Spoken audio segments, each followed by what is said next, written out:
1 লাখ নিযুক্তি সম্পন্ন কৰাৰ দিকে ৰাজ্য সৰকাৰ। আজি 1127 গৰাকী চাকৰি প্ৰাৰ্থীক নিযুক্তি প্ৰদান কৰে ৰাজ্য চৰকাৰে। এই নিযুক্তি পত্ৰ বিতৰণ অনুষ্ঠানত উপস্থিত থাকে মুখ্যমন্ত্ৰী হিমন্ত বিশ্ব শৰ্মা। ইয়াৰ ভিতৰত লোক নিৰ্মাণ বিভাগত 266 গৰাকী আৰু চিকিৎসা, শিক্ষা আৰু গৱেষণা বিভাগত 861 গৰাকী প্ৰাৰ্থীক নিযুক্তি পত্ৰ প্ৰদান কৰা হয়। এতিয়ালৈকে 99,097 গৰাকীক নিযুক্তি প্ৰদান কৰিলে ৰাজ্য চৰকাৰে।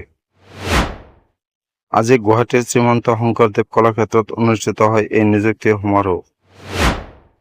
মুখ্যমন্ত্ৰী হিমন্ত বিশ্ব শৰ্মাই এই অনুষ্ঠানত কয়, আজি 1127 গৰাকীক প্ৰাৰ্থীক নিযুক্তি প্ৰদান কৰা হৈছে।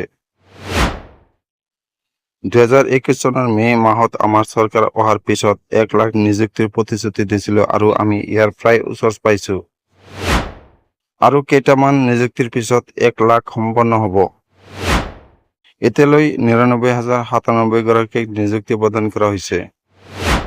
2021 বৰ্ষত 4,879 গৰাকী, 2022 বৰ্ষত 35,130 গৰাকী, 2023 বৰ্ষত 48,638 গৰাকী, 2024 বৰ্ষত 3,595 গৰাকীক নিযুক্তি দিয়া হৈছে। অসম চৰকাৰৰ বাজেটৰ পৰা BTAD কাৰ্বি আংলং আৰু ডিমা হাছাওত 6,955 গৰাকীক নিযুক্তি প্ৰদান কৰা হৈছে। অসমত এতিয়াৰ নিচিনা ইমান ইঞ্জিনিয়াৰ নিযুক্তি প্ৰদান কৰা হোৱা নাছিল বুলি উল্লেখ কৰি মুখ্যমন্ত্ৰীয়ে কয় যে চাকৰিৰ লগতে কাৰিকৰী জ্ঞানসমূহ কেনেকৈ ব্যৱহাৰ কৰিম সেই সম্পৰ্কে জ্ঞান থকাৰ প্ৰয়োজন। আমাৰ বহু ইঞ্জিনিয়াৰ ঠিকাদাৰসকলৰ ওচৰত নিৰ্ভৰশীল ৰাস্তাৰ পানী জমা হ'লে এটা কথা বুজা যায় যে ইঞ্জিনিয়াৰসকলে ভালদৰে কাম কৰা নাই। মুখ্যমন্ত্ৰীয়ে কয়, অসমত কোনো এটা ৰাস্তা 3 বছৰতকৈ অধিক নিটিকে। মূল কাৰণ হ'ল ইঞ্জিনিয়াৰসকল জড়িত হৈ নাথাকে। ঠিকাদাৰসকলে জ্ঞান নথকা মিস্ত্ৰী লৈ আহে, কাম কৰাৰ সময়ত ঠিকাদাৰসকলে চাবলৈ নাহে। এনেকৈ থাকিলে কাম কৰাৰ পৰিৱেশ নাথাকে। এটা ৰাস্তা ন্যূনতম 5 বছৰৰ পিছতহে মেৰামতি কৰিব লাগে।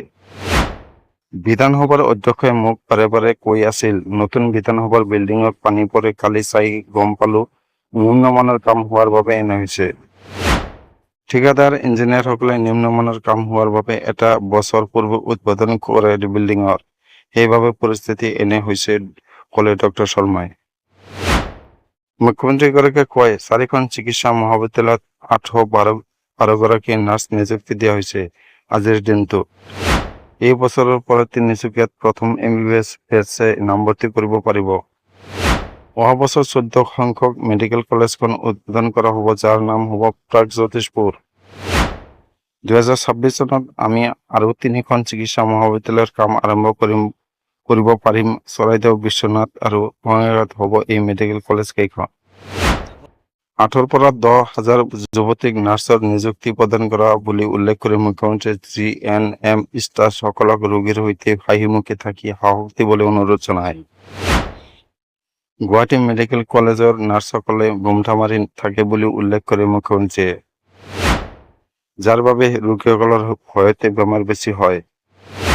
ৰোগীক চাবলৈ যাওঁতে মুখত হাঁহি এটা ৰাখিবলৈ নাৰ্ছসকলক আহ্বান জনায় মুখ্যমন্ত্ৰীয়ে। চাকৰি পোৱা নাৰ্ছসকলক সোনকালে বিয়া পতাৰ বাবেও পৰামৰ্শ দিয়ে মুখ্যমন্ত্ৰীয়ে। হিমন্ত বিশ্ব শৰ্মাই কয়, আমি বাল্য বিবাহ বন্ধ কৰিছোঁ, কিন্তু উপযুক্ত বয়সৰ ছোৱালীৰ বিয়া বন্ধ কৰা নাই। ছোৱালীবোৰে সোনকালে বিয়া পাতিব লাগিব, সময়ত বিয়া পাতিব লাগে, সময়ত সন্তান জন্ম দিব লাগে। মুখ্যমন্ত্ৰীৰ আহ্বান, বাল্য বিবাহো হ'ব নালাগে, বেছি পলমকৈ বিয়া পাতিব নালাগে, উপযুক্ত সময়ত বিবাহ, সঠিক সময়ত সন্তান জন্ম দিয়াটো জৰুৰী।